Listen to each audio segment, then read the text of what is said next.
The office environment is the place where, with the exception of our bedrooms, we spend the greater part of our lives.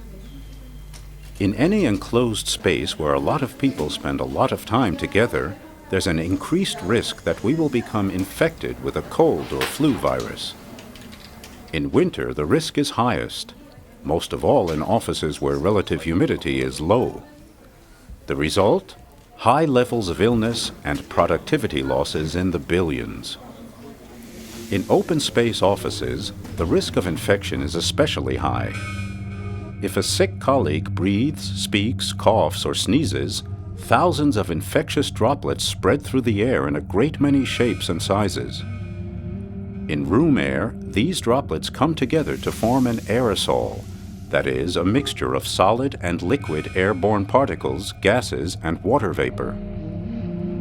Depending on their size and weight, these droplets can persist for hours in room air and spread throughout the building via the air conditioning system and human activities.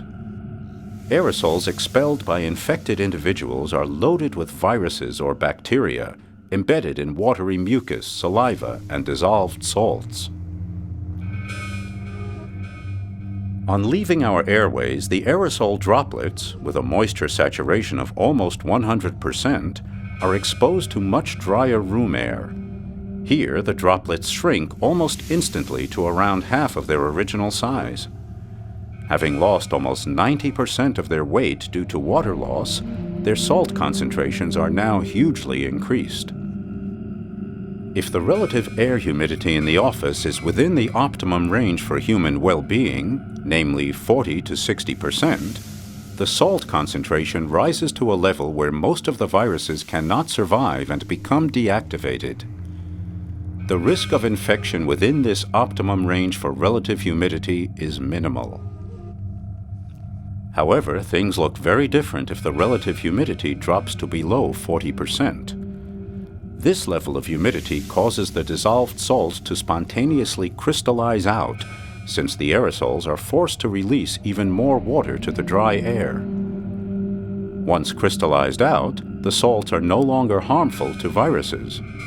On the contrary, they help them stay active and infectious for longer.